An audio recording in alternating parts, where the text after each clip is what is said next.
Trademarking Hot Girls Read like you fucking created it is not only diabolical, it's absolutely fucking insane. Okay, so BookTok is currently in absolute chaos right now, all because someone decided it was a good idea to try and legally trademark the phrase Hot Girls Read. I think Allie has single-handedly started the downfall of her own small business. Honestly, if you want a textbook example of how to completely destroy a successful online business in less than 5 days, meet Allie Mitrovich from Allie Rose Co. It's for your mouth. Let me know if you need a bigger piece. She literally went from fan favorite to the most blocked person on the internet overnight.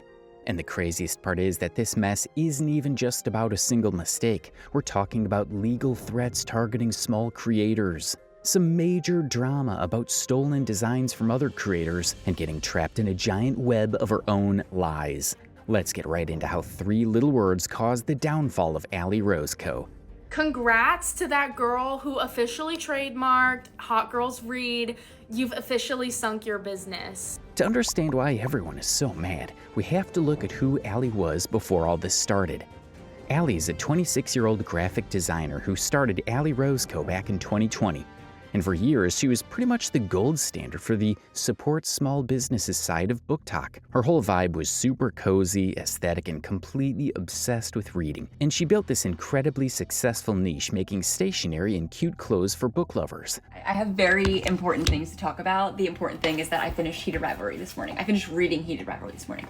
I am someone who read the book after watching the show because I became addicted in a really scary. The thing is, she didn't look like some faceless, greedy corporation. She just seemed like a normal bookworm who built a cool business on community and collaboration. So people really wanted her to win. Talk shop. Let's do an unboxing. First, I ordered from Allie Rose Co. I love my Hot Girls Read crew neck. I wear it all the time. Which is exactly why what she did next felt like a total slap in the face. She took all that community love and tried to lock it in her private safe legally. So everything kicked off on June 3rd. Allie went on Instagram and posted something that basically ruined her entire business. Now, the energy of this post is pure celebration. She seemed ecstatic, but the second you actually read the caption, the vibe goes completely off the rails. The wording here is honestly wild. She starts with, Hot Girls Read is officially ours. Like she actually put a trademark symbol next to a phrase that's been on Pinterest boards, TikTok audios, and memes for literally years. But it gets way worse because she tried to pretend this corporate move was somehow a win for women. She literally wrote, I did this for the freaking girls. Like, I need to know which girls she's talking about, because it definitely wasn't the thousands of women running small Etsy shops. She acted like she just won some big victory for the whole reading community when she was actually just gatekeeping it. She finishes the post by teasing a new merch drop, completely ignoring how bad the whole thing looks. But she wasn't even done yet. Right after that, she posted a follow-up, and this is where she stops pretending to be a sweet indie business owner. She decided to, and I quote, very gently remind everyone about what this trademark actually means for them. She casually stands there and tells other small businesses that if they sell anything with that phrase, they need to delete their products right now. She basically said, hey guys, love you so much, but if you don't delete your inventory by tonight, my lawyers are coming for you. Everyone watching this was just completely shocked. Nobody even knew how to process it at first. Girl who showed up one day and decided to trademark Hot Girls Read, she basically did everything wrong. You know how Christopher Columbus landed in a country and then said he founded that country even though that country was already being occupied? Meet Allie Rose, who basically just did the exact same thing except to the book community. Within a few hours, her comment section completely blew up. The cozy community she spent years building disappeared overnight, and people were just furious. But once the initial shock wore off, the internet did what the internet does best. They started digging, and oh man, the things they found, absolute gold. The first thing everyone wants to know is pretty simple. Did Allie seriously think she invented the phrase Hot Girls Read? Let's do a quick history lesson. We can trace the entire hot girl linguistic universe back to 2019, thanks to the literal blueprint that is Megan Thee Stallion and Hot Girl Summer. From there, the internet did its thing. Book lovers took that energy and started using Hot Girls Read. It became a meme and a huge trend for readers everywhere. It belonged to the public. Investigators found that there were over 5,000 independent listings on Etsy using that exact phrase long before Allie even started her business. But this is where Allie's story completely falls apart because she got totally trapped in her own timeline. On her official trademark application, Allie swore under oath that she was using Hot Girls Read for business all the way back in January 2021. But if you look back at her own announcement post, she literally wrote in the caption that she only got back into reading 3-ish years ago. Let's do the math on that. If she posted that in 2026, 3-ish years ago means she started reading in 2023. So how on earth were you using a bookish slogan for a business in 2021 if you didn't even start reading or selling book merch until 2023? Her own words completely contradicted her legal documents. She was caught in a massive lie before the trademark ink was even dry. People even did additional detective work, tracking down multiple online accounts using the term as early as 2009. Plus, when Allie told other shops they needed to take their listings down, she wasn't just giving them a friendly heads up. She had already started using the legal system against them almost immediately. Small creators, moms running side hustles, indie artists, and college students opened their emails to find that Allie Roscoe had already filed Etsy copyright strikes against them. Now, getting hit with a copyright strike on Etsy is a huge deal and honestly terrifying. If you get a couple of those, Etsy will permanently ban your shop, delete everything you sell, and freeze your money. Allie wasn't just asking people to stop using a phrase, she was actively putting their entire income at risk. And the worst part is, her trademark wasn't for a specific logo or a cute design she drew. It was for the actual words. That means it didn't matter if a seller created a completely unique, beautiful piece of art from scratch. If those 3 words Hot Girls Read were on it, Allie's legal team went after it. The fact that a creator who built her entire brand on supporting small businesses turned around and used corporate bullying tactics to wipe out her own peers is just wild. She wanted to completely lock down a phrase she didn't even create, but Allie totally forgot who she was dealing with. The internet decided to turn around and audit Allie's own shop history. And can you believe she was living in a total glass house? It didn't just shatter, it completely melted. Allie wanted to act like this strict by-the-book legal queen who respects ownership. So everyone said, okay girl, let's look at your stuff. And they found out that Allie basically built her entire multi-$1,000 fortune by ripping off other people's creative work for years. The book community pointed out the most obvious thing. Allie's shop was heavily packed with unlicensed merchandise from massive fantasy and romance authors. We're talking Sarah J. Maas's ACOTAR and Crescent City, Colleen Hoover's books, and Rebecca Yaros's Fourth Wing. A paint swatch, right? So this is ACOTAR, Emily Henry, and Colleen Hoover. On top of all that, there were screenshots on the internet of her color swatch bookmarks for trademarked merch and Taylor Swift albums. She didn't even have the official legal licenses to sell these. She was just printing copyrighted quotes, map design, and author concepts onto her sweaters and journals to make herself rich off someone else's book fandom. And ACOTAR is trademarked by Sarah J. Maas is like one of the wildest things I've ever heard of. But it wasn't just authors. She was copying huge global brands that have nothing to do with books. And the absolute best part? Her super popular Pantone bookmarks. If you know anything about design, you know the Pantone color system is incredibly famous and highly protected. Well, Allie took their exact iconic layout, the specific minimalist block, the exact font placement, the white border, slapped famous book titles on them, and sold them as her own original design for years. Honestly, the absolute audacity here is crazy. She spent years copying massive corporations, indie authors, and famous designs just to line her own pockets. She built her entire brand on the back of other people's hard work. But the exact second she wants to gatekeep something, she doesn't even protect an original idea she created. She grabs a basic internet joke that has belonged to the public for years, puts a padlock on it, and tries to legally threaten the very community that made her relevant in the first place. But here's the thing Allie didn't realize. The book community has a very long memory, and the internet has literally seen this exact same situation happened before. We have to look back at the legendary internet disaster from 2018 known as Cockygate. Meet Felina Hopkins, an indie romance author who woke up one day and decided she owned a basic English adjective. She actually went out and successfully trademarked the word cocky for romance novel titles. Her series was about the Cocker brothers, so she had books named Cocky Cowboy, Cocky Biker, and Cocky Quarterback. Just like Allie, Felina immediately went on a massive power trip. She started sending out cease and desist letters to other authors, demanding they rename their books or get wiped off the internet. She literally got people's books completely pulled off Amazon just because they used the word cocky in the title, destroying their actual income over a word people have been saying for centuries. But she messed with the wrong crowd. Instead of bowing down, the romance community went full petty genius. Felina's team sent a legal email to an author named Jamila Jasper, telling her she was violating the trademark. Jamila looked at that email and decided to pull off the ultimate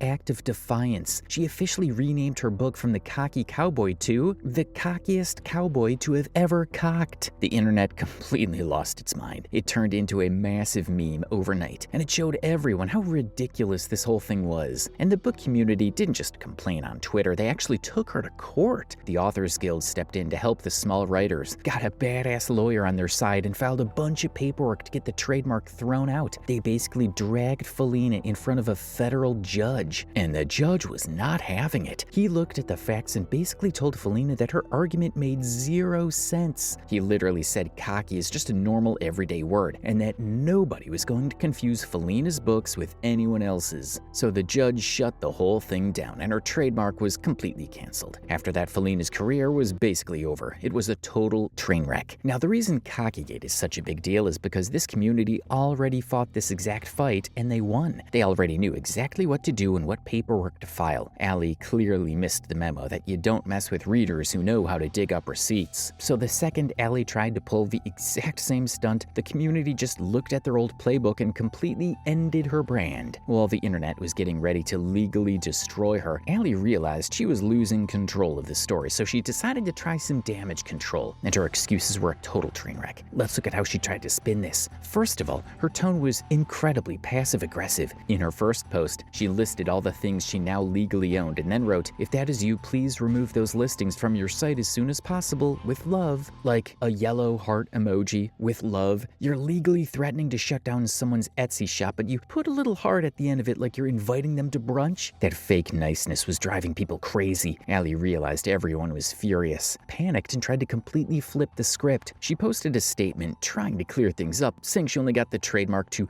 protect her products from others copying it. She literally told her followers, "Since the trademark went through, I haven't come after any small businesses' bookstores that sell products saying HGR, asking them to take anything down directly." Except people immediately pulled out receipts showing the exact opposite. Small businesses started posting proof that they had already been hit with official automatic Etsy copyright strikes from Allie Roscoe. So lie number 1, completely exposed. You can't say you aren't coming after small businesses when your legal filings are already doing it for you. And it gets even messier. In the same defense post, Allie claimed, "I did post a story outlining the categories I have the trademark in, and I asked if you have HGR items in those categories to take them down from your site." Think about that for a second. She claims she isn't directly coming after small creators, but at the same exact time, she admits she publicly ordered everyone to wipe their inventory or face her lawyers. Everyone instantly saw right through it. It was just a manipulative excuse to save face. But let's pretend for a second she wasn't lying. Let's pretend she really did want to leave small shops alone and just protect her own brand. That brings us to a massive legal problem that proves she had absolutely no idea how trademarks actually work. Trademark law does not care about your good vibes. In the legal world, if you get a trademark, you are legally required to aggressively defend it. If you see people using your phrase and you publicly say, "Hey, I'm not going to come after anyone," you can actually lose your trademark. A judge will literally take it away from you. So Allie completely trapped herself. She either had to enforce it, which meant playing the corporate villain and destroying small businesses, or she had to let it die. There was no middle ground. Anyways, once she realized the internet wasn't buying her excuses, she went into total digital panic. She turned off her comments, deleted her posts, and started blocking anyone who called her out.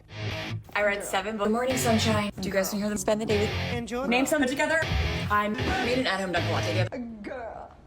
But it was way too late. The community already had her cornered, and they were about to drop the final hammer on her entire brand. As it turns out, Allie's legal stunt wasn't even the end of the story, because while everyone was busy yelling at her for the Hot Girls Read disaster, internet detectives decided to look at the bigger picture, and they asked a pretty terrifying question. If a random creator could quietly buy up a basic pop culture phrase, who else has done that? They went straight to the official government trademark database. That's the master list where companies go to to legally lock down words so nobody else can make money off them. It's where Nike protects "just do it" and McDonald's protects "I'm loving it." So people started typing in every single piece of internet slang, inside jokes, and aesthetic phrases readers have used to connect with each other for years. What they uncovered didn't just shock people, it completely reframed this entire drama. Allie Mitrovich wasn't some random isolated villain working alone. She was just the symptom of a massive corporate infection. Let's look at the actual receipts, because this is where things get genuinely ridiculous. People found documents showing that back in 2025, someone actually went out and successfully trademarked the phrase "book boyfriend." For anyone watching this who doesn't read romance novels, book boyfriend is just a universal internet meme. It's literally a funny slang phrase millions of people use to joke about their favorite fictional characters. It's like trying to trademark the phrase movie star or gamer dude. It's just a normal, everyday phrase. But one person ran to the government, locked it up, and now they legally own it for merch. And if you keep scrolling through the database, it gets even worse. They uncovered an active pending trademark application for the phrase "blind date with a book." Let's look at how insane this actually is. A blind date with a book is just a universal thing where people wrap a book in brown paper, write 3 little clues on the front, and sell it as a fun surprise mystery. Local libraries do it for free to get kids to read. Tiny independent bookstores on street corners do it just to stay afloat. But if this trademark goes through, one person can literally send lawyers after every library, every small town shop, and every college student on Etsy who wraps a book in paper. It's just pure gatekeeping. And it gets even dumber because people found another active application for bookish AF. Like, seriously? That is literally just basic internet slang for someone who reads a lot. So this is what's actually happening behind the scenes. People are trying to take normal, everyday phrases, the inside jokes, the slang, the stuff this community has been saying for years, and lock them down. They're running to the government to put property lines around words they didn't even invent just so they can sue anyone else who tries to use them. Now look, the point here isn't that small business owners should never trademark anything. Protecting your brand is a totally normal business move. In fact, we've seen the internet completely back someone up for doing the exact same thing Allie tried to do. Think back to 2024 with a creator named Jules LeBron. She posted a funny video about how she does her makeup for work, made up the phrase "very demure, very mindful," and it turned into the biggest viral trend on earth overnight. See how I come to work? Very demure. I do my makeup. I lay my wig. I do a little braid. I flat iron my hair. I do chi-chis out. I do viral vanilla. Very demure. Very mindful. Let's not forget to be demure divas. Almost immediately, a bunch of big companies and random people started printing her phrase on shirts, cups, and billboards to make millions of dollars without giving her a single penny. A guy named Jefferson Bates in Washington state even filed paperwork to trademark "very demure, very mindful." So what did Jules do? She ran to the trademark office and legally locked it down to protect herself. Divas, on the trademark front, I feel like I have to say something. We got it handled. Now I'm going to leave it at that. We got it handled. And the entire internet cheered her on. Everyone wanted her to get that trademark. So why did Jules get celebrated while Allie completely ruined her career? The difference is totally obvious, and it just comes down to who these people actually are. Let's be totally real for a second. Jules LeBron was a massive viral superstar. Everyone on every single corner of the internet knew her phrase. But who is Allie Mitrovich? Outside of her very specific cozy book niche, nobody had any idea who she was. She wasn't some mainstream celebrity. She was just a small business owner doing well in one tiny corner of the internet. But the main difference comes down to how they treated people. Jules LeBron sat in her room, used her own brain, and created a brand new joke. Other people tried to steal it from her, and she used the law to protect her own hard work. Allie Mitrovich did the exact opposite. Allie took a phrase that the community had already spent years using and loving together. Nobody was stealing anything from Allie. Allie was the one trying to steal from the community, and she used the law to bully everyone else out of the room. But then if Allie thought she was just going to scare people into deleting their Etsy shops with her little yellow heart emojis, she had nothing coming. The community didn't just leave angry comments, they went to war. The fantasy author stepped up to lead the whole thing and immediately launched a massive GoFundMe campaign. The goal was simple: raise enough money to hire real, heavy-hitting trademark lawyers and file a formal legal petition to get Allie's trademark completely canceled. And when I tell you people moved like a literal army, the internet flooded that fundraiser with cash. People who didn't even own an Etsy shop were throwing in $5, $20, $50, basically screaming, "Take my money and crush this trademark bully." Within just a few days, they had the money, they had the legal team, and the paperwork was officially filed with the government. Suddenly, Allie wasn't just dealing with an angry comments section anymore. She was looking at a massive, super expensive federal legal battle against the exact people who used to buy her products. Every major creator in this space started making videos explaining how everyone was fighting back. The whole plan worked perfectly. Before the week was even over, the community completely boxed her in legally, financially, and socially. They made it loud and clear that they were fully prepared to drag her through court until her business went completely broke. Which brings us to June 8th. Exactly 5 days after she proudly told everyone she legally owned those 3 words, Allie realized she didn't just lose her audience, she was about to lose a ton of money in court. So she posted an official apology video. And honestly, we have to talk about what she said because it was just a total lesson in trying to dodge a bullet. Hi, I want to talk about my trademark. First and foremost, the trademark is being surrendered.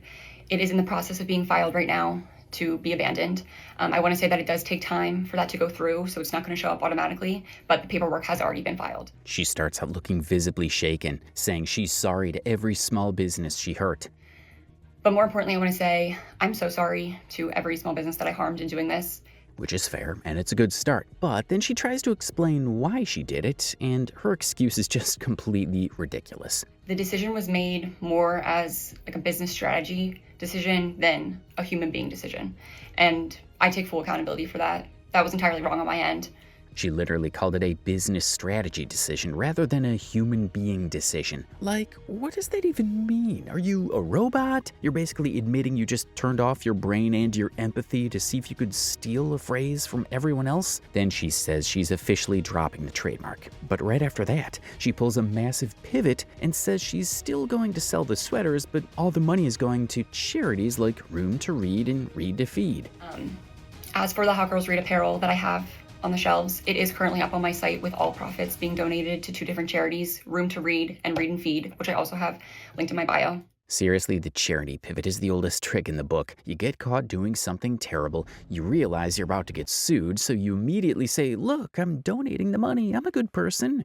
And I just want to say once again, I'm so sorry. This is my way of trying to right my wrongs that I do understand should not have been wrongs in the first place. And at the end of the day, I care most about community over anything when it comes to my business.